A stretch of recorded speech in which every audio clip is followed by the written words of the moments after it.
það var hugvísindasþing fyrir helgi og eins og við gerum hérna stundum á Rauðaborðinu þá renndi ég svona yfir það hvort það væri eitthvað sem geti verið skemmtilegt að spjalla hér og rakst á svona málstofu sjálfskrif og kannski svona mér fannst það vera þannig að það væri svona tenging á milli hvort við getum svona skilið heiminn með því að reyna að skilja okkur kannski svona enganlega og svona frá kannski allra minnsta punkti að það geti gefa okkur sýn á kannski allra stærsta og sömulegt þetta sem við erum í sömum samtölum hér við Rauðaborðið að glíma við að blanda saman svona greiningu svona úr þyrlu, horfa á samfélagið ofanfrá, en síðan líka bara úr persónulegri reynslu viðmælanda okkar og okkar á sjálfra.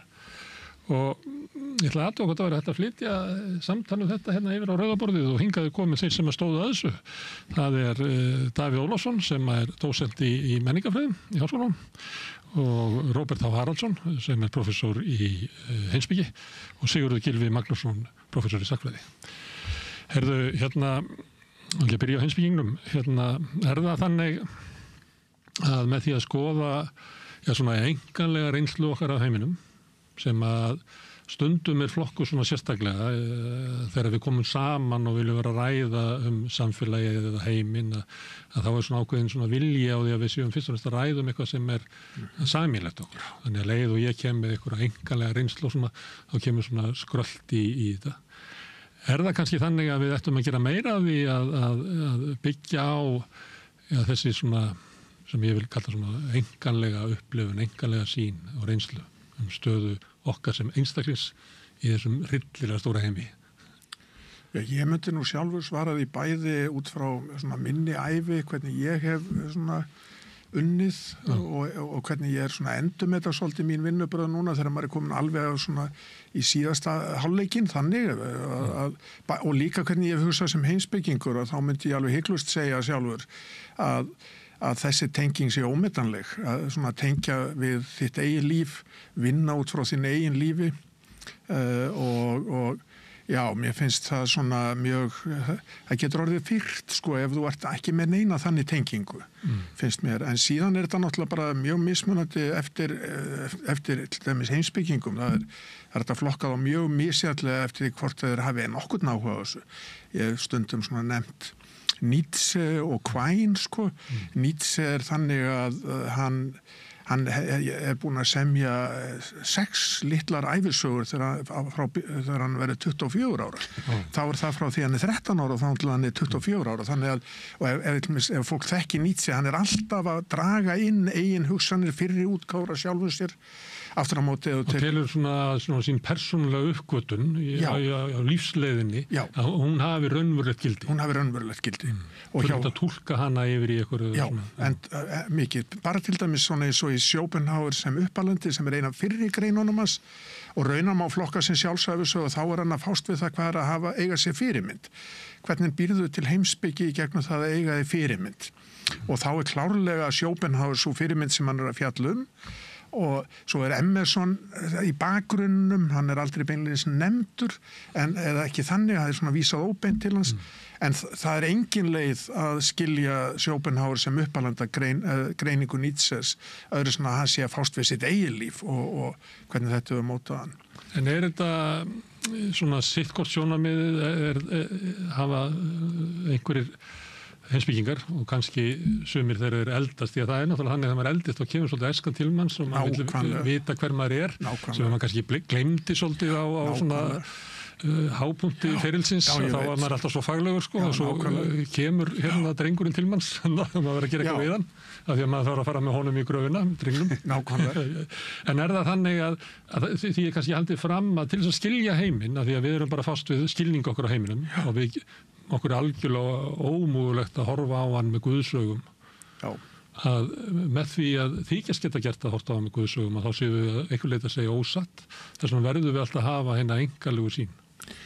Já, sko aðeins fyrstum þetta sem þú nefndir fyrst sem ég mjög athyglisvert í samt við mitt erindi að ég myndi, þetta ekki slæm leið þó ég hef nú ekki nefnt það á málstofunni að þetta ekki slæm leið til að reyna að útskýra hvað ég var að reyna að ræða þetta með að ná tengslum við drenginn að fyrstulega held ég að síðan sem gerist hjá mjög mörgum, en það sem ég var að ræðum og tengist verulega því sem þú ert að ræðum, ég var svona að ræðum það að hvernig þú nota sjálfsbókmenntir, á maður við svona sjálfsæfisögur, dagbækur, bréf og allt þetta sem þeir hérna Sigurður og Davíð að rannsaka fræðilega. Hvernig þú notar þetta til að gera svona meira lifandi heild úr lífiðinu. Svona hvernig líf þitt myndar svona meiri lifandi heild, og ein megin leiðin til að líf þitt myndi lifandi heild hvort þú náir þessum tengslum við drenginn þegar þú ert komin á þennan aldur sem við erum á, að hérna flestir, allir held ég bara hreinlega, þá sérðu það, og ég var svona að rekja það að því að það lá í forgrunni hérna, ég hef haldið dagbók, þannig kem ég inn í þetta samstarf hér, ég hef haldið dagbók frá því að ég var 19 ára, frá fyrsta dagbókarslan í júlí 1979, og svo svona með slitrótt hef ég haldið dagbókina til dagsins í dag, og annars vegar þetta, og svo síðustu 5 ár þá hef ég samið æskuminningar sem eru ef vísa ekki gefnar út en eru tilbúna til útgáfu, sjáum hvað verður úr því, og þá kemur þetta einmitt inn í þetta að það eitthvað sterkt sem gerist þegar hún nærið aftur þessum tengslum við strákin, og það bæði, ég meina bæði held ég til dæmis að réttlætiskennd okkar sé oft mjög sterk þegar við erum ung. Ég sé þetta hjá mínum eiginbörnum, það áður en að veruleikin flækist mikið, sko, þá fólk oft með mjög sterkar réttlætiskennd, það eru svona ýmsar leiðir til að komast aftur í tengingu við hana, þessa réttlætiskennd. Ég held til dæmis, tók þetta sem eitt dæmi á málþinginu, ég held til dæmis að áhugi minn á Davíð konungi og Samson og hérna Sterka og Gunnar og Kolskeggi og Sigurði Fáfnisbanna, þetta virkaði svolítið á mig eins og hetjudýrkun, svona þessi fertigi maður, hetjudýrkun og ofbeldisdýrkun, en núna þegar ég kemst svolítið meiri í tengsl við drenginn, að þá sé ég að þetta var raunar og endurlegst þessi verk, þetta var meira svona aðdáun á drengskap, sanngirni, réttlætiskennd, skilurðu sem að hafði. Þannig að ég myndi vera til í að spinna mjög langan þráðu þetta að komast aftur í tengslun við hennar dreng. Hérna. Og Prins Valiant sem hann... Já, Prins Valiant einmitt annar að þessu, hann, og raunar allar þessar hetjur, sko. Þegar maður tekur þetta aftur niður og hill og, já, þá sér maður svolítið, og ég tók svolítið mörg svona dæmi hvernig annað dæmi væri bara hvernig tilfinningar og hugmyndir fara saman, og líka hvernig svona þegar maður vinnur svona í sjálfsbókmenntum, ef maður hefur aðgang að þetta miklum sjálfsbókmenntum, hvernig svona óformlegt nám verður aftur mjög sýnilegt, því að á Íslandi höfum við góðar heimildur svona formlega námið okkar, við höfum einkunnarspjöld, það eru skrifaði sögur barnaskóla, búið að birta sögu barnaskóla minn, Árni Daniel, sem skrifaði það Stokkseyrar, hérna skólinn við ströndina minnum að heitir, bókin heiti. Árni Júlíus, já. Júlíusson segir. Já. Daniel Júlíusson. Árni Daniel Júlíusson. Þannig að, en síðan þegar þú ferð að vinna svona sjálfsbókmyndir, þá ferð að sjá, sko, ég flokka það í 5 flokka með 72 undirflokkum hvað maður var að gera sem strákur, og þá kemur þetta til. Þegar þú ert að horfa aftur og skrifa og vinna með það, ertu að vinna heimspeki, eða það heimspekingurinn sem að stígur upp úr heimspekinu og fyrir að skrifa bara hefðbundnar endurminningar? Sko, endurminningarnar erindi í heimspekina? Já, það myndi ég segja. Og vegna, sko, dagbókarhöfundurinn og heimspekingurinn eru ólíkir að mínu dómi. Dagbókarhöfundurinn, hann náttúrulega meira og minni í einu einstaka. Hann alltaf að skoða bara þetta hversdagslega einstaka og svo framvegis. Heimspekingurinn, sérstaklega í gamla dag, ég held einni í dag, hann alltaf með þriðja augað á hinu almenna. Hann að reyna, bara eins og ég var þegar ég fór að tala við þig núna, þá fórum við strax að tala sko, ég kom strax með orðið réttlætiskennd. Það voða sjaldgæft að, já, ég segi ekki sjaldgæft, þú ert ekki beinlínis að skrifa dagbókina þannig, þú segir bara, ég fór út í búð og fór þessa bíómynd, þessa jarðaför og svona, auðvitað huglega menn í kringum þetta, en heimspekingurinn einmitt að reyna að fá svona draga svolítið almenna lærdóm af þessu. Ég var... Einhverja merkingu, eða ekki? Jú. Einhverja merkingu í lífið þitt? Já, merkingu í lífið þitt. Ég var ekki sjálfur sko, Ég var ekki að segja tvítugur, ég ætla að skrifa dagbók í 45 ár og ég ætla að reyna að semja æskuminningar og svo mun ég búa til heimspeki úr þessu. Þetta gerist. En það er samt hægt að lýsa þessu pínlítið þannig. Að þú átt þetta efni sem er svona sjálfsbókmenntir og síðan reynur að draga almennar ályktanir að því. Það er náttúrulega yfirleitt sko mjög lítið samhengi í dagbókum. Já, það er nákvæmlega. Daglegu færslunar eru svo stakar í raun og veru. Þetta er svona stök, þetta er perlufesti, þetta er röð af svona stökum atburðum. Helviti snúið bara hrúað upp. Já, og svo gerist það bara setna. Alltaf sögutráðin. Já, svo bara gerist það setna og þú fyrir að sjá út. Svona lífsmunstur. Já, og það er annað dæmi að sjá eitthvað svona almennt út úr þessu. Þú sér svona eitt dæmi sem ég tek bara svona að því að þegar ég var námsmaður þá var ég bæði í svolítið svona bjórdrykkju og svo var ég líka í bindindi, þetta var svona, og svo ákvað ég nú bara að gerast bindismadur, þannig svo það gengur. Og þá sé ég í dagbókum mínum þegar ég var 30 að þetta er svolítið ólík líf. Hvort þú ert fullur eða edrú? Já, það er eitt. Þú sér það á skrifstunni. En þú sér líka sko, hvað er ég að gera þessi ár sem ég er svona aðeins að halla mér að bjórnum og hvað er ég að gera þegar ég er edrú? Þannig að þá koma svona ákveðin lífsmönstur í ljós sko. Ég held að líka sko fyrir út frá sagnfræðingnum sem kemur að dagbókaskrifum sem eru kannski svona í hillu, kannski á annan metir, að þá er það náttúrulega heilmikið mál að fara í gegnum perlufestina sem Davíð er að tala í staðin fyrir sjálfsævisagan. Þar hefur höfundurinn tekið saman það sem honum finnst vera þýðingamest. Það er komið endurlitið sem er eiginlega alveg sjálfstætt sjónarhótt. Sérstaklega fyrir veldum. Sko. Já, og það er náttúrulega það sem Róbert var að glíma við í sínum fyrirlesti, samspil dagbókarinnar og svo aftur minningana. Sem var, mér fannst vera ansi áhugavert og áhrifaríkt sko í hans erindi.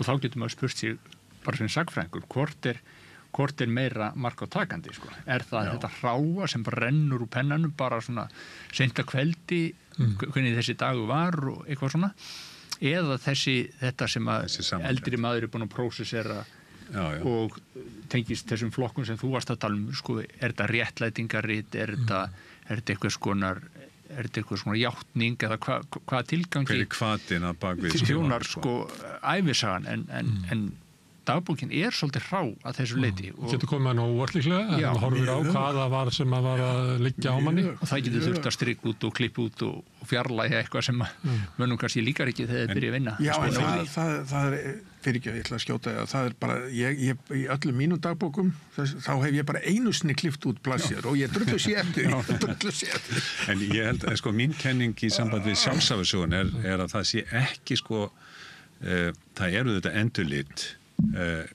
vanalega fólk sem er orðið fullorðið, en það er líka sko ef þú horfir á lífsferilinn þá má skipta honum í lífsþrep og til þess að fara af einu lífsþrepi yfir og annað þá er oft kallað á uppgjör. Ég meina sem bara taka ferminguna sem dæmi. Í 19. aldar samfélaginu var það bara stór mál að ganga til pressins og standa fyrir framann reppinn eða kirkjusóknina og fara með einhverja rullu úr hverinu. Þetta kallaði á talsverða mikið uppgjör hvað líf þitt snerist og þú gerir það til þess að geta tekið næsta skref og þannig að það má alveg líta á sko lífsferilin sem nokkur þrep þar sem er kallað beinlínis eftir svona og svo náttúrulega þau sem eru óvænt. Þú missir barn eða maka eða hvað sem það kveiknar í húsinu, allt þetta kallar á ákveð uppgjör. Þetta uppgjör býr til mannin og það er það sem hún kallar fram þjóðdónin fullorðið maður. Þess vegna held ég sem sagnfræðingur þetta séu heimildi sem eru mjög vel þessu erði að skoða. Og það verja endurlitið, það sé ekki bara fals. Já. Þarna kemur Sigurður líka inn á einu sem er uppgötur sem að gera þegar maður skoða dagbækurna sínar og ég sem betur fyrir gerir tiltölulega snemma en ekki nógu snemma. Það er að þú nota þær ekki nógu mikið því að nú er Sigurður kannski líka lýsa svolítið svona sjálfstækni, ekki bara það út að nota dagbækurnar til að læra af þeim. Til að einhvern veginn að fylgjast með sér kannski? Já, fylgjast með sér en stundum tekið bara dæma dagbók íþróttamanns. Það er engin íþróttamaður sem ég þekki sem heldur dagbók öðru svona notana. Hann verður að vita hvað hljóp í 100 metrana í gær og allt í hennar, Pítur, nú get ég hlaupið á hraðar, hvað gerðist? Og mér hefur fundist mér sjálf á mig og síðan þegar ég spyr aðra, ég spurt marga, þá finnst mér eins og það er mjög algengt og það getur verið gaglegt, skrifa bara dagbók og setja hann upp í hillu, svo er þetta bara allt orðin hillumitt og svo kemur einhver sagnfræðingur löngu seinna, eins og Davíð, og tekur þetta niður hillunni. Þetta er alveg gott og gilt. En við vorum svona svolítið að skoða líka þegar hún nota dagbókina svona í sjálfstækni. Það er að segja, hvernig getur þú lært sjálfa þig og svona. Minnar að þú ert að orða eitthvað sem að þú vilt halda þér við? Já, bara, við vitnuðum áfram, áðan vitnaði ég Schopenhauer sem, eftir Nietzsche. Hann heldur dagbækur og svo er hann alltaf að skrifa sjálfsæðusögur upp á þeim og þá sér hann svona munstur myndast í lífi sínu. Já, það sem hefur raunverulega haldið mér gangandi allan þennan tíma er að ég hef áhuga á siðfræðikenningum. Og ekki nóg með það, þegar ég les þessar dagbækur og skoða þetta og er að vinna þetta, þá sé ég að ég er svona aðalega veltaði fyrir mig siðferð og styrkleika. Það er þetta sem er alltaf að koma upp aftur og aftur. Hvernig tengist þetta tvennt, skilur? Þannig að það að verða hugsandi heimspekingur verður hluti af þessari vinnu, sko. En ég má skjóta aðeins inn í að þá, sko, ég hef haldið dagbók frá 1996 og eiginlega mjög stíft frá 1998 og ég er á 78. bók. Og þetta þar bil 300 blaðsíður í hverju bók. Þannig að ég er komin fram úr köllunum sem við, Davíð, höfum verið að stúdera á 19. öld. Já, líka fram mér, held ég. Já, trúlega. En að ég skrifa talsett mikið í hverju fæslu. En ekkert endilega daglega, en svona yfirleitt daglega þó. En ég les aldrei dagbókina. Nefnist ég bara leita einhverju tilteknu atriði. Ef kona mín spyrir eitthvað, hvar vorum við þarna fyrir 5 árum eða 10 árum eða eitthvað. Er það ekki algengt að það fólk sækir þetta þegar það fer að skrifa endurminningarnar eða? Jú, en sko ég hef nú bara að tala um svona hversdagslega líka að sko ég held að kosturum við dagbókaskrifin felst í aðgerðinni sjálfri. Það er að segja að setjast niður og ég menna ég tók mér stundum bara, þá tók ég mér hlé og ég fór bara á kaffihús og settist niður að því ég þurfti að leysa úr einhverju vanda og þá gerði ég það í dagbókinni. Líklega eru skrifin margskonar, ég meina það til dagbækur sem að menn eru bara að skrá veðrið. Já. En kannski langalgengast er þetta sem að heyrðist þú verið að vísa til. Þetta er eiginlega svona sjálfstal. Þú ert að ræða, þetta er innra tal sálarinnar við sjálfa sig. Eða hvað? Nei, það svarað þú, Davíð. Já, það er svona kannski eitthvað svona nútíma ídeal mynd, sko. Já. Ef við ætlum að setja þetta á svið, þá myndum við hafa þetta sem óperu, þetta verið aríur, þar sem að persónan ræðir það sem að hrjáir hana eða er áskoranir í hennar lífi og tilfinningar sínar, eða hvað? Já, sko, ef maður horfir á sko 19. öldina og tala ekki um 18. öldina, þá er náttúrulega allt önnur mynd, sko. Þá bara byrja menn raun og veru í því að skrá raun og veru náttúruna. Það er bara að skrá veðrið og þessa hluti og það er bara fullkomlega hlutlæg skráning á mælanlegum eða skynjanlegum hlutum. Svo svona smá þróast þetta mjög hægt og í mjög svona fáum eða svona mjög svona veikburða skrefum og það er kannski ekki nema svona kannski 10 mann sem maður getur sagt frá 19. öld sem eru svona virkilega að hugleiða eigin stöðu og eigin tilfinningar og gera það svona opinskátt. Og sem við getum lært mikið af með því að upplifa hvernig fólk upplifa sig til þess í samfélaginu og í samfélagi sem er að breytast. Og við lærum fyrsta bóki sem að þykka út að bræða frá ströndum, það sem við náðum sem mjög vel. Já, og við lærum líka sko það að skoða sko dagbókaritun ekki bara sem sko heimildum eitthvað, heldur líka sem heimildum sjálfa sig. Hvernig fólk notar þetta verkfæri. Maður með dagbók, hvers konar maður er það? Hvers konar vera er það? Það breytist með tíðaranda. Það breytist með tíðaranda og það breytist með, og svo er líka bara ólíkt eftir stétt og stöðu og samhengi. Svo finnst hvað fólk er sjálfsmiðað í dag. Heldur betur. Og nú erum við öll bara að deila við saman Facebook sem er ein risastór dagbókafærsla. Já, og mér finnst ef maður er að lesa sko samtíma bókmyndir að þetta er orðið svo einkalegt allt saman, svo ég noti nú þitt orðalag sko, að stundum bara svitna maður sko, maður bara hugsa, bara fegin að vera ekki sko næsta hring sko við Og það er efast að þetta eigi þá erindi til þau skilnings á heldina? Nei, maður bara svona, maður bara finnst þetta stundur svo nærgöngull við menn og málefni sko. Og svona einhvern veginn, þú veist, ég minna það hvað eru 20 ár síðan Guðbergur kom með skáldæfisögu hugtækið inn á völlin sko. Og nú einhvern veginn finnst manni sko allar svona bækur ungra höfund að vera svona meira að minna leiti byggðar á eitthvað skonar beinni reynslu sko. Ég hef skipt sko eila 20. öldinni í tvennt. Það er annars vegar sko menningu vitnisburðarins, það sem bændurnir stíga fram og lýsa því hvernig þeir urðu þáttakendur í mótun hins unga lýðfrjálsa ríkis. Þeir stækkuðu túnið, byggðu upp bæina og tóku þátt í sveitarstjórnum og svo framvegis. Ekki mikið inn á við hort og síðan breytist þetta upp úr 1980 kannski með Sigurður A. Magnússyni með Möskum morgundagsins og því öllu þegar hann stígur svolítið inn á sviðið og fer að segja frá mjög óþægilegri lífsreynslu bara sem tengdist hann persónulega og á sama tíma þá er þetta nú þinn tími í blaðamennsku þar sem kviðristu viðtölin komu og í helgarviðtölun þar sem fólk opnaði sig og sagði játa á sig alla glæpi heimsins þetta er tími 12-spora prógramana þú veist það sem ég kalla þetta menningu játningana og sko við höfum svolítið velt fyrir okkur hvar við erum stödd í dag því að játningar í dag skipta engu máli, það er ekkert sem kemur okkur óvart við getum játa okkur alla glæpi heimsins og við bara yftum öxlum kannski erum við í einhverjum öðrum fasa núna sem ég þori ekki að segja hver er, en kannski er bara Donald Trump á mótan. Ný kallmennska, svona hrottaskapar ákveðin og ófyrirlitni sem kannski á eftir að lita það hvernig við mótum okkar eigin sjálfsmynd.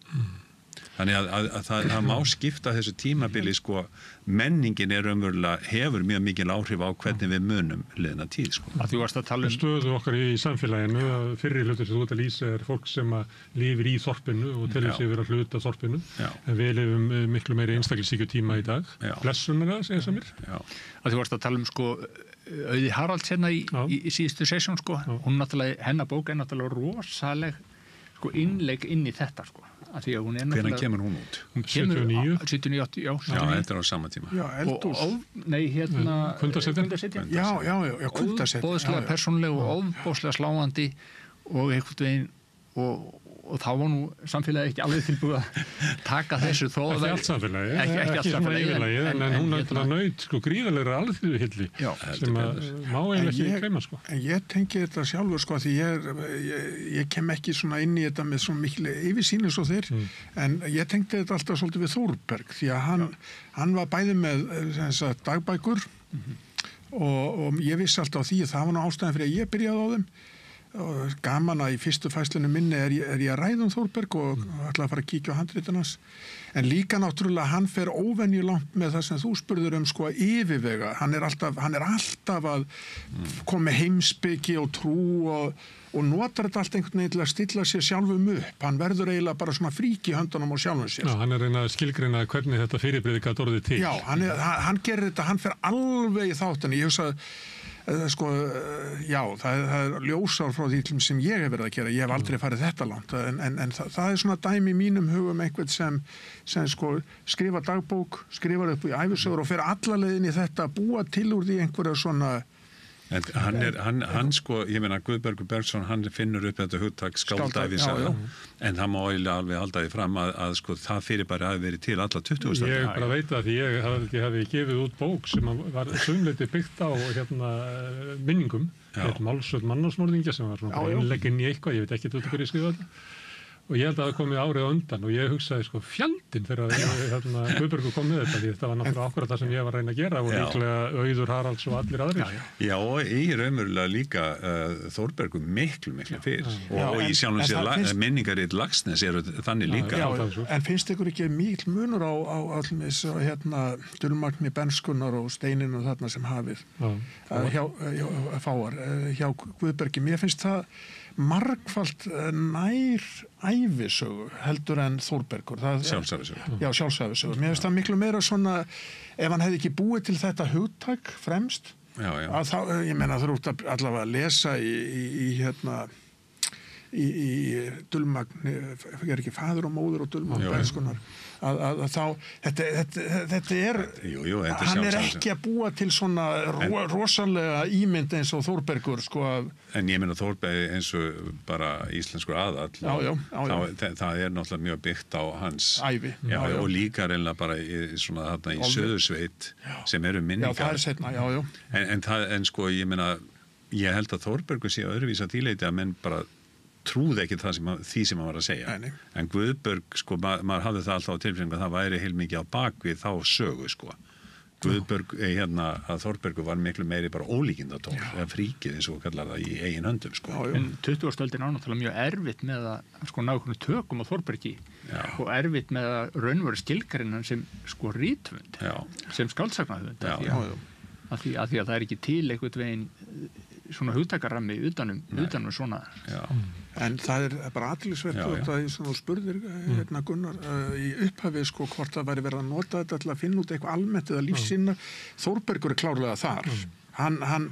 Hann hefur ekki, allavega eins og ég les hann, sko, þetta er ekki djúpulestur, en hann hefur ekki áhuga bara að segja frá því ég labbaði þarna, ég gerði þetta, það verður að fara í eitthvað almennt samhengi. Já, og sjónarhorni hans sveiflast náttúrulega gríðarlega mikið, hann getur verið alveg ofan í bara koppnum hjá sér og svo skýst hann bara upp í himnkólfin og skilur bara alla veröldina. Nákvæmlega, og allt í enn ertu komið með bara hvernig veröldin eigi að vera og andin er og svona. Og leggur áherslu á að það þurfa að vera tengingar á milli, þetta er svona húmanísk veröld, eða ég veit ekki hvað þetta kallar þetta. Það gerir kröfu að veröldin sé fyrir menn, einstaklinga. En svo vil það líka skemmta, sko. Það náttúrulega bara er sagnamaður, sko, bara eins og íslensku aðall. Þetta er náttúrulega óborganlega sögur, sko, af. Má ég aðeins... Má ég skjóta áður en þú kemst það, að ég mig langaði til þess að koma aftur á þessum punkti sem þú spurður í upphafi, sko, í sambandi við almenna og einstaka. Að, sko, ég held að það sé svona svolítið áleitin spurning hvaða áhrif íslensk menning sem bjó til texta frá almenningi, venjulegu fólki, fátæku fólki sem sá ástæðu til þess að stíga fram og segja sína sögu, sko öfugt við það sem við þekkjum út í heimi. Og ég hef oft sko velt fyrir mig hvaða, og það var eiginlega, ég endaði minn fyrirlestur á því að spyrja sko svona siðferðilegar spurningar, hvaða þýðingu það hefur haft fyrir skilning okkar Íslendinga á lífinu að við eigum alveg dópíu að slíkum textum, bara frá venjulegu fólki, bara leið og skriffari voru ódýr, þá bara leystist úr læðingi, þá fóru bara á stað að skriða umfjallana allt milli himins og jarðar og meðal annars þessi sjálfskrif, en líka bara margt annað. En af hverju meiri sjálfskrif hér en annars þar? Góð spurning. Jú, það held ég að sé meðal annars út af því að það var læsi, var hér eiginlega bara, ef við getum talað 100% læsi í samfélagi sem hafið því raunverulega engan strúktúr, engan infrastrúktúr. Þú veist, það voru engi skólar, það voru engi vegir, það voru engan brýr, það var ekkert nema bara baðstofan með kannski hérna fornu mentir sem gaf fólki kost á að velta fyrir sér sinni stöðu og kannski spegla sig í þessum Íslandingasögum og þessum fornu bókmenntum og hugsa sem svo, það er verið að segja sögu að bónda á 12. öld, ég er bóndi á 19. öld, ég get alveg sagt mína sögu. Þetta er alþýðlegri menning, við getum þakka fyrir að hafa ekki átt hirð sem hefði sogað hluta menningunni til sín. Nákvæmlega. Þetta er ofta til að bera saman franskt eldús og ítalskt eldús. Franska eldús er hirðeldús, þess vegna er það svo upp strílað. Ítalska eldúsið er alþýðeldús og þess vegna getur þú búið til góða rétt bara með bara 100 grömmum af reyktum laxi og smá pasta og kannski smá nokkuð tómundum. En sko, mér finnst þetta að vera spurning sem fólk eins og þú sem er til pólitík þurfum raunverulega að svara. Hvaða þýðingu hafði þessi staða fyrir bara hugmyndir okkar bara siðferðilegt líf? Við notum þetta mikið þegar við erum að ræða sósíalisma sem er ekki alltaf. að þá leggjum við meðal þess áherslu á þegar ég er að spyrja fólk eins og af hverju ert þú sósíalisti og það er yfirleitt eitthvað persónuleg saga sem er að baka við það. Ég held að sé ekki hægt að greina sundur pólitíska afstöðu frá svona einkanlegu lífi. Nei, ég held að sé ekki eftir svona verð þegar fólk heldur að ég vera allt bara á okkur faglegum grunni út frá okkur niðurstöðum okkur sérfræðingar að komast að. Ég held að það sé ekki pólitík með hjarta. En það er punkturinn að við höfum alþýðu manna sem er bara nokkuð vön að tjá sig allt milli heimis og jarðar og sérstaklega sjálfan sig. Og það, mér finnst oft verið velt fyrir mig hvaða þýðingu pólitískt þetta hefur, þetta menningarlega hefur þetta þýðingu, en pólitískt, hvaða skilningu okkar á lífinu, hvaða þýðingu það hefur. Það er einmitt það sem ég ætla að skjóta þetta inn að því ég er að vitna í samtöl sem hafa verið við Rauðaborðið. Að við vorum að tala svona, það veri meira af svona sjálfskrifum í dag heldur en áður og svona einkalega sjónarhorni væri næstuð í kannski orðið of mikið. Hún Lilja Ingólfsdóttir, leikstjóri sem að gerði Elsklig í Noregi, dóttir Ingólfs Margeirssonar, þannig að það ekki hana. Já, ég var að ræða við hana þá mynd og hún er mikið byggð á og ég var eiginlega að veltaði fyrir mér hún er eiginlega ekki byggð á svona bókmenntararfi, hún er byggð á svona sjálfshjálpararfi og það er ekki í svona neikværi myndi sem að ég var að segja það eins og oft er notað sjálfshjálparbækur og eitthvað svona. Þetta var ég bara að meina að þetta er orðið svo ríkur hluti af okkar kúltúr að þarna verða til listaverk sem að spretta upp úr því. Og hún sagði að við varum að ganga í gegnum stórkostlega byltingu í menningu okkar. Það sem að svo margir hefðu fengið rödd til að segja frá sárri reynslustundum, miklu valdaleysi, hópar sem að við hlustum ekki á áður, sem að stíga upp og hún lýsti þessu sem að væri eins og að við værum eiginlega að stíga inn í nýja veröld og byltingin er einmitt þessi, að allir koma og segja sína sögu og gangast við sér fjalla stöðu sína í samfélaginu að möguleikin sé sá að við bara komum inn í nýjan heim. Þannig tala hún að ég bara meiri bjartsýni heldur ég noktum en eittirna við Rauðaborðið og Elsabet Jökulsdóttir, hún tók sömuleitt undir þetta, ég átti annað spjall við hana og hún talaði mikilvægi 12 samtakana, það sem að fólk er eiginlega eftir í að vera að fylgjast með sjálfum sér með svona frásögn af sjálfum sér, að það, svo bylting sem hefði orðið þar, væri komið langt út fyrir hópa áfengis- og vímuefnasjúklinga, heldur hefði náð eiginlega að láta ótrúlegustu hópa rísa upp og við værum eiginlega við værum að lifa stórkostlega byltingu að þess að kannski að fatta það. Ég var einhvern tímann að tala við ég held að vera Óttar Proppi var að tala við hann um bestaflokkin og við vorum að tala um þetta í samhengi við ég var að tengja þetta við smekkleysu og þennan hóp og svona og hann sagði já, svo má ekki gleyma AA í því samhengi sem einhvers konar bara svona þjálfun en þú það sem að fólk stígur fram í veikleika sínum en gerir kröfu að það sé styrkleiki bara eftir en ég vitna stundum í konu sem heitir Deborah Brandt, bandarísk fræðikona og hún talar kallar þetta secondary literacy revolution sem er í gangi núna sem felst nákvæmlega í þessu að á 19. öldinni þá eru allir læsir lok 20. aldar byrjun 21. þá verða allir orðnir skrifandi eða farnir að skrifa einlega frá mótni til kvölds. Og fyrst inn í þá kannski sögu sem að til var en svo smátt og smátt þá fyrir fólk að semja nýja sögu. Og það er náttúrulega munur á því þeim tveim hliðum læsis annars vegar verið lesandi og þá tekur eitthvað sem er tilbúið eða hins vegar skrifandi og þá býrðu til. Þannig að þetta eru svona ólíka hliðar á þessu sem við notum bara eitt hugtak yfir læsi.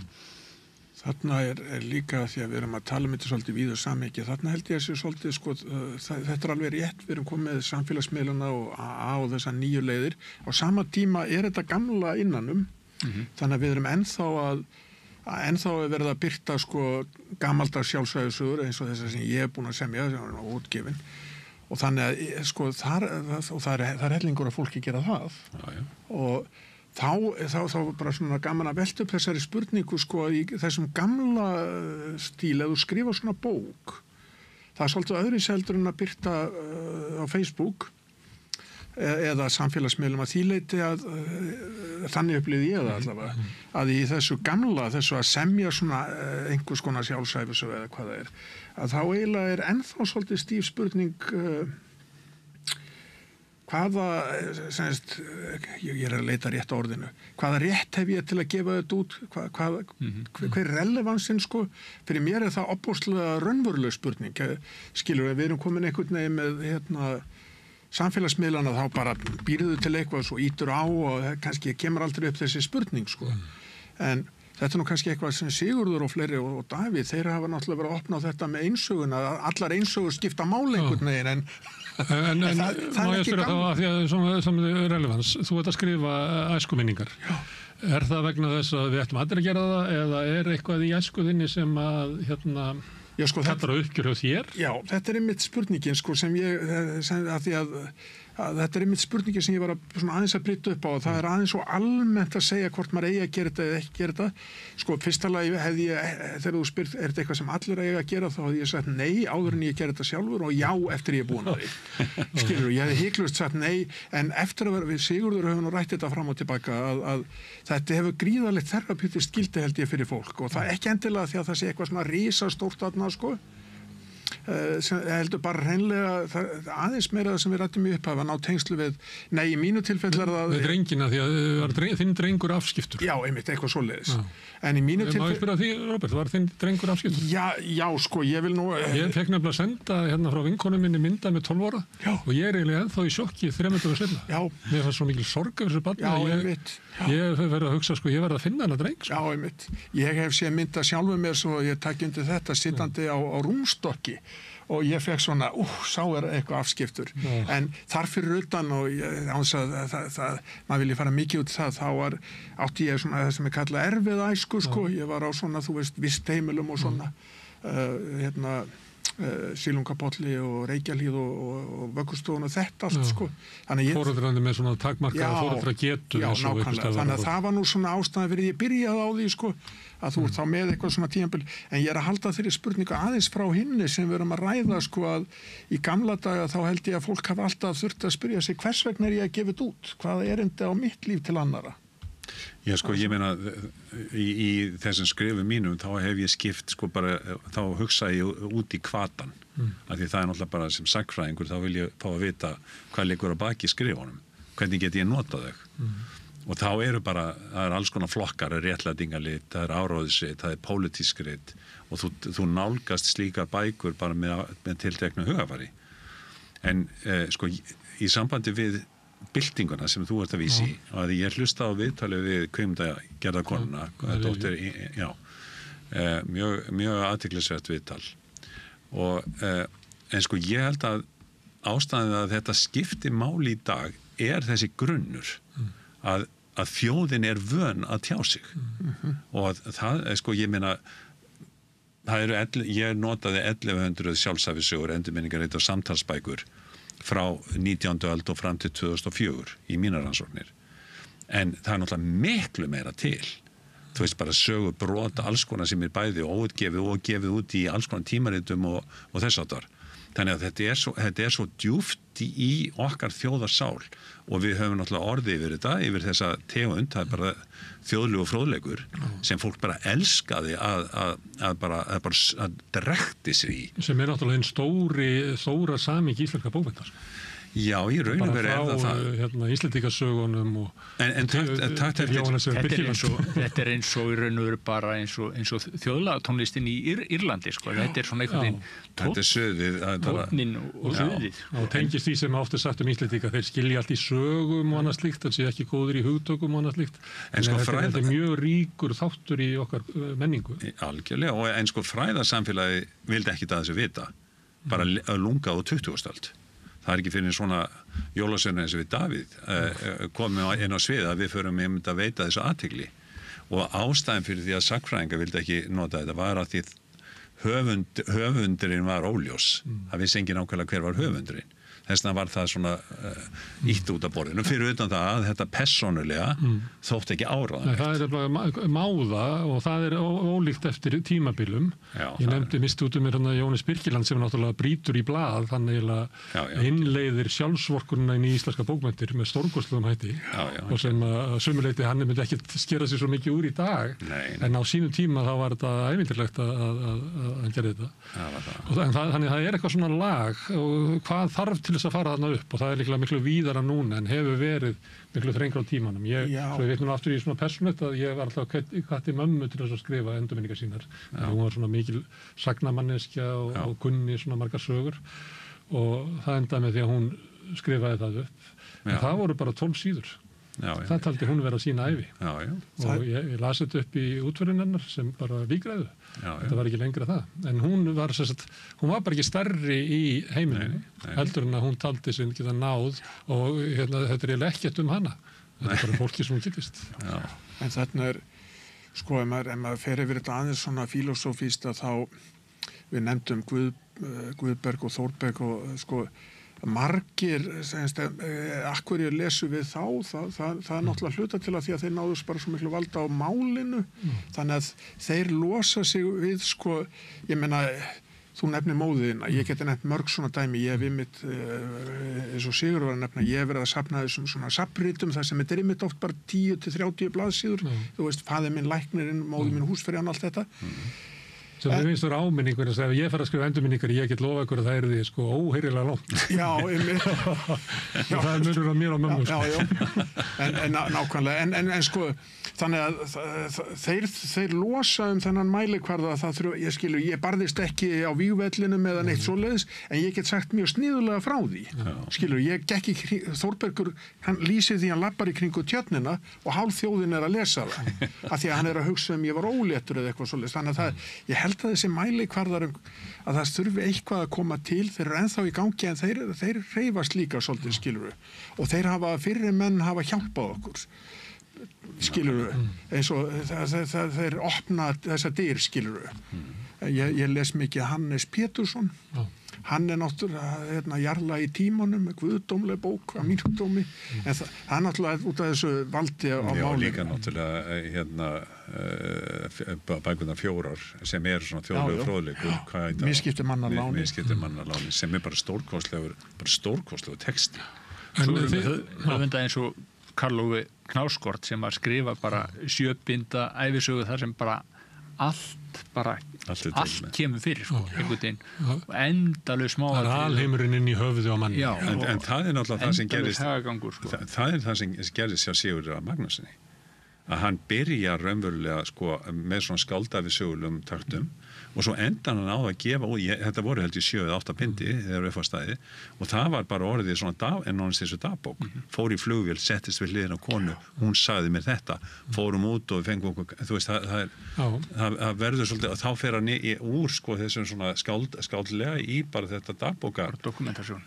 Hann fór ílega svolítið að gegn strömmnum fannst mér sko. En þið sakfræðingar að við sem samfélag við þurfum að eiga sögu með söguþræði og sömuleyti mætti halda því fram. Varst þú ekki að skrifa á sínum tíma gegn söguskilningi Ólafs Ragnars Grímssonar?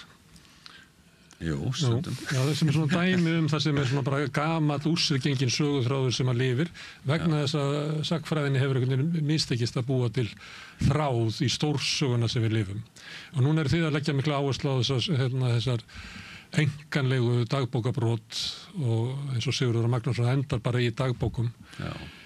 En þetta er bara eins og bara brotin gler. Þetta er ekkert point í þessu. Þú veist, þetta hjálpar okkur ekki að halda upp í menningu.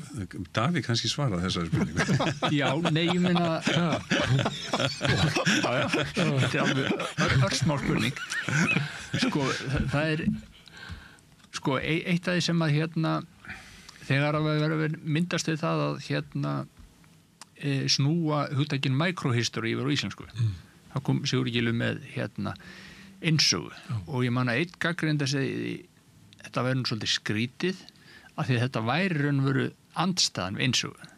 Eða sem sagt andstæðan við mikrosögu. Þetta væri ekki ein saga sem væri stórsagan, heldur væri þetta fjöldi smærri sagna og smærri brota og auðvitað er verið að ég meni það eru gallar við að dreifa hlutunum svona dreif, sko, það séu bara þetta er svona pínu post-truth, sko já, þessi segi þetta, en í þessari dagbók þá kemur önnur mynd, þannig að endalausar hliðar á sama. Þú verður ekki búin að skilja heiminn fyrir búin að skilja alla sem í honum er. Já, eða bara þú skilur hann bara þannig að hann sé bara flókinn og margvíslegur og ólíkir hagsmunir og það er svona þessi kannski eitthvað svona svona ýkt lýðræðisvitund sko, að það séu bara til svo margar tegundir og þetta eins og við þekkjum umræðinu, þú veist, það mörg kyn og þín kynvitund öðruvísin heldur en þessi og svo framvegis og þá alltaf náttúrulega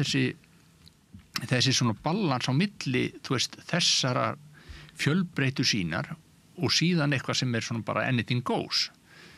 Þegar verður einhvern veginn allt bara leið þú getur fundið eitt dæmi, þá getur þú aha, þetta var nú ekki svona, þetta gat líka verið svona.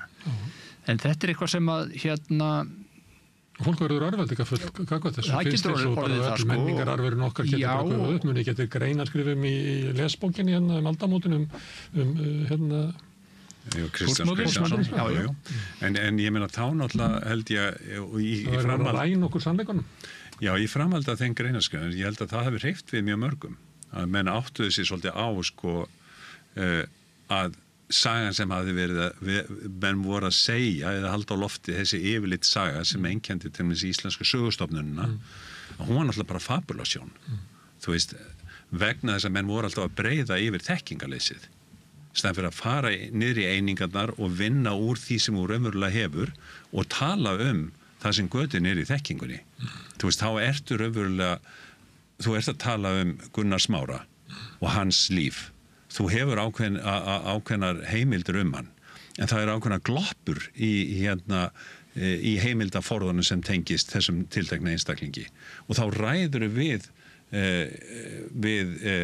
lesandan þær gloppur og þú sýnir hvernig samfélagið speglaðist í lífi þessa tiltekna manns skilurðu þannig að þú ert ekki bara að tala mannin sjálfan heldur ert að tala hvernig heiminum kom til hans það kannski galdurum við einsöguna held ég að hún gefið færa á fyrstalega að segja bara skemmtilega sögu af einstaklingum og örlögum þeirra og svo aftur hvernig heimurinn meðhandlaði þá hvernig stofnanir samfélagsins meðhandlaði stæðan fyrir að byrja á því að horfa með svona þyrlu sín yfir samfélagið og segja svona var samfélagið þú veist eins og gamla sagnfræðingin svolítið gerði Svo þetta náttúrulega pendulhreyfing sko Við erum með stórmennasöguna gömlu sem bara þurfti handfylli af mönnum til að segja hvernig þetta var.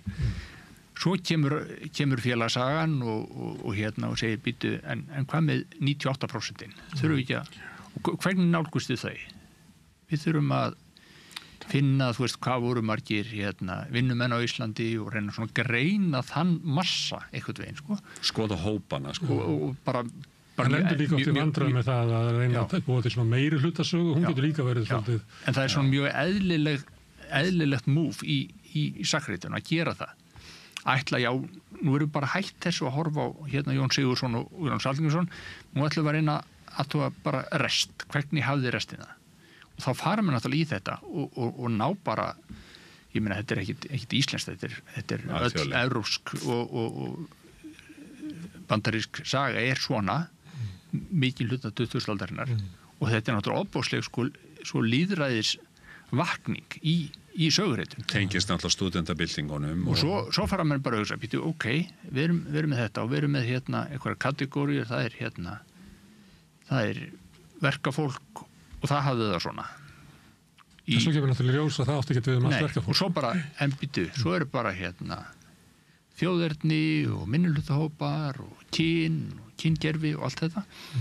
Þá er þetta orðið flóknar og þá er það brotið upp og svo kemur svona svolítið þessi svona næsta pendulhreyfing, það sem komin alveg á hinendan og er bara með einstakling eða örfáa. Þannig, og svo hefur við örglettar að fara tilbaka aftur. En það kristallar svolítið í bara, þú veist, þegar stórsögunar, kapitalismi, sósíalismi hrynja í kjölfall Berlínarmúrsins á 9. áratugnum, þá streyma hópanir fram sem var búið að halda niðri að því það hentaði ekki þessum stóru sögum að þeir færa að segja sögu sína gúlaginu eða helförinni eða bara hverju sem að þá fer fólk að krefjast þessara sögu og fólk fer að skrifa sig út frá persónulega og það sem hefur gerst núna á seinni árum ákveðat að fræðimennir stíga inn líka og fara að segja sína sögu hvað mótaði þeirra sögu, það bara haugur af sagnfræðingum, erlendum sagnfræðingum sem hafa skrifað frábæra sjálfsæfisögur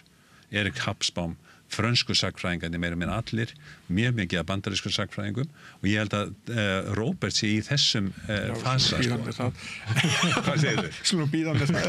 En það var listi sem Já, þetta var svolítið voldugur listi, en ég ætlaði að segja sko, Sigurður og Davíð að segja að þetta með pendulinn, ég hef tekið eftir því líka að hann sveiflast eins og Davíð var að segja, en hann sveiflast líka, ég tekið mikið eftir því þegar maður ræði við fólk, bæði í heimspekinni og í svona sjálfsbókmenntum. Nú pendullinn svolítið þar og hefur verið svolítið stund að þegar fólk að rifja upp að þá segir, og svo kemur ágreiningur. Við Davíð erum að reyna að rifja upp hvernig samtal við Sigga fyrir árið síðan og þá er fólk rosalega fljótt að já, þetta er bara þitt sjónarhorn. Þetta er þín upplifun. Og þetta finnst mér stundum komið út í öfgar því að þegar við erum að reyna að rifja upp söguna þá erum við svolítið samábyrg fyrir því að ná henni réttri líka sko. Og ég veit að sagnfræðingar hafa farið fram og tilbaka að reyna að rannsaka þetta hugtak en hérna finnst mér pendullinn aðeins fara fram og tilbaka og mikið því að þetta er aðeins auðveldara hversdagslega heldur en heimspekilega þetta að leiðrétta þetta vegna þess að þetta fer eftir hvað þú ert að reyna að rifja upp skilurðu, það er sem sagt ef ég er að reyna að rifja upp gamlan kennara var hann stífur fannst þér Jói Jón stífur íslensku kennara, þá erum við komin í eitthvað sem er svona ég get alveg skilið að það sé Davíð hugsi sem svo, nei, veistu að mér fannst hann ekki stífur, mér fannst akkurat og ég hugsa, já, það er kannski eitthvað eitt atvik svona, ég upplifði hann öðruvísi þetta er öðruvísi heldur en við komum að spurningunni samnemendur okkar, þetta er náttúrulega tilbúið dæmi samnemendur okkar Davíð taldi hann hefði fóbrotið eitt nefndan það hefur ekkert með upplifun að gera þannig að það er ekki bara spurningum þannig að mér finnst stundum eins og fólk átti sig ekki á því og þetta er ég náttúrulega sérstaklega út af minn eigin bakgrunn að hafa farið í vistheimilun og allt þetta þá finnst mér eins og fólk ef þú lýsir annari reynslu en fjöldin eða hvernig sem það er þá er það svo fljótt já þú upplifir þetta bara svona og þarna finnst mér einhvern veginn eins og við gleymum þessu að þegar við erum að rifja upp þá erum við að búa til sameiginlega sögu líka sko tala merkingu inn í okkar líf og samfélagið en varðandi það því að ég var að tala svona brotna þessar einsögu fræðingar þeir eru búin að það er engin stórsaga eftir og postmodernisman er það vandamál svona í heimspekinni þegar þetta heldur áfram sko þegar þú ert byrjar að skrifa þá kemur í ljós að Róbert er ekki einn, Róbert eru margir þannig að þetta getur brotnað endalaust upp sannleikurinn. Já, en sko ég veit, en ég leit svona á þegar þú spurðir þetta með brotin hvort þetta væri bara brot þá er það sem ég kannski svolítið að segja núna ég held að það sé svolítið mismunandi hvað sem miklar áhyggjur fólk myndi hafa því ef þetta væri bara brot skilur það, og ég myndi hafa verulegar áhyggjur af því ef þetta væri bara brot vegna þess að ég tel það væri ekki samkomulag hvað er satt í já, það er ekki bara samkomulag það er líka það er líka það að þú ert að tengja þetta við einhvern raunveruleika þú ert alltaf að tengja þína eigin sögu við ákveðin raunveruleika þetta getur verið mismunandi hvernig fólk upplifar hann og svona þannig að sko það er ekki bara samkomulag á milli eins eða neins að ég til dæmis hafi alist upp á Stokkseyri Sigurður í Vesturbænum. Þetta er ekki samkomulag. Þetta er bara staðreynd. Þú vil halda í staðreynd þar? Ég vil halda í staðreynd þar. Ég er hérna mitt á milli nútíma. Ég var nú að reyna að draga okkur inn í svona einhverja makrósögu sem er að sömuleyti við lifum þannig tíma að menn hafa svolítið val að búa hana til. Við erum með í Bandaríkjunum með Trump sem hefur búið til svona þráði í söguna sem að margir bara fallast inn á að lifa innan. Þú varst með Ólafur Ragnar Grímsson sem kemur á fundi í Sagnfræðingafélaginu 2006 og fer að segja okkur af hverju við erum svona frábær með alls konar sko mjög lærðar af því hann alltaf var svo yfirburða greindur þá gat hann satt okkur nákvæmlega af hverju útrásin hefði raunverulega virkað sem bara reyndist vera bara algjörst rugl og fabúla og þú veist, þegar einhver benti á að keisarinn var ekki neinum fötum, þá náttúrulega áttaði fólk sig á þessu. Ég meina, ég skrifaði grein í kjölfar þessa fundar sem birtist á kistunni, bara í ljósi þekkinga minna sem sagnfræðings. Þú veist, þarna kemur forsetinn inn í félag sagnfræðinga með þessa sögurskýringar. sem var bara algjör strugl, skilur. En það bara vegna þess að, þú veist, yfirlitssagan leyfið það líka. Þú getur haldið öllum anskotanum fram í yfirlitssögunni ef þú ferð ekki í dítilana, skilur.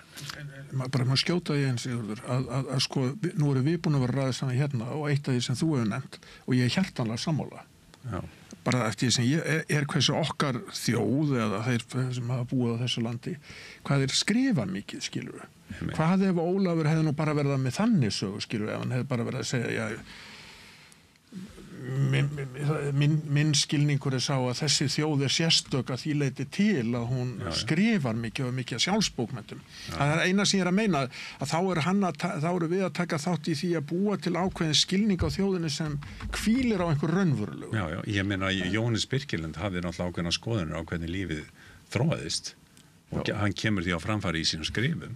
En við erum að tala forseti Íslands, við erum að tala fyrirverandi prófessor sem hefur náttúrulega haldið fram alveg í ræðu og reyti árum saman að hann sé greindasti maður á Íslandi. Þú veist, þá náttúrulega stendur ekki steini við steini. Já, ég var ekki að tala um Ólaf, ég var bara að tala um það að hvort sem maður sammála eða ósammála greiningun Ólafi að draga ekki ómiklar ályktanir. Hann heldur dagbækur, hann hefur gefið dagbækur. Já, hann hefur gefið dagbækur sinnar.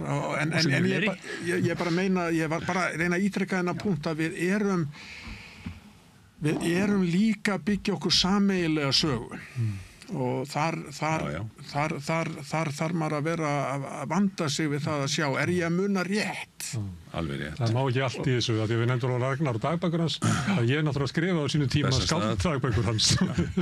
Ég skrifa á sínum tíma dagbækur hans. Það var frábær bók. 100 fyrstu dagana í embætti. Sem ég skáldaði bara reynda að breyta honum í svona teiknimyndafíguru. En það er mjög mikilvægt að þú varst að segja þetta með tala um þetta með sko lesandi og skrifandi íslendinga að það er óbúslega hægt á myndun þarna líka og það má ekki gleyma því að þó við tölum um einhvern fjölda sem skrifaði og las þá er óbúslega stór meirihluti sem var bæði mjög andsnúið í að fátækt fólk væri eitthvað að læra að skrifa eða að það væri að trana sér, tala um ekki það. Þannig að sko þetta er sko endalausar og mjög mikið af þessum köllum sem aðalega köllum sem við höfum verið að skoða þeir eru sko að berjast á hæl og hnakka bæði efnaðarslega, menningarlega hugafarslega fyrir því að geta orðið sér út þessa færni að geta skrifa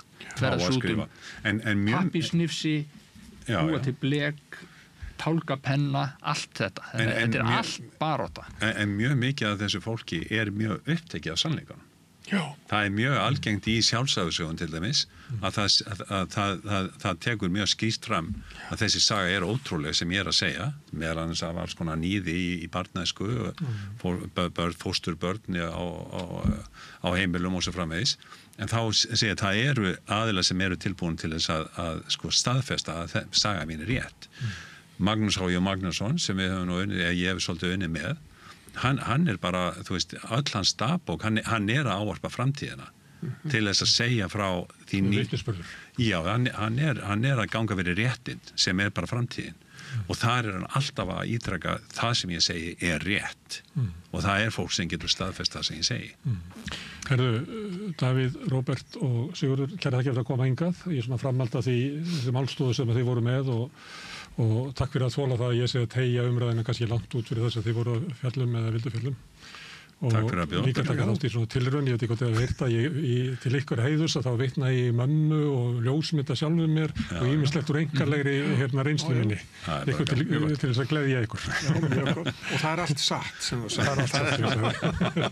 Nefnum að þetta er náttúrulega það sem ég skrifaði um á Ragnar. Já, en það er satt að þú skrifaði það um hann. En hins vegar maður lígur að þá getur maður náð nær vissum sannleika heldur en áður var. Ég hvet fólk til að lesa þetta, það er allavega ekki fallið mikið á það hvernig sýnin á Ólaf er sem svona karakter og hvað drífur hann áfram.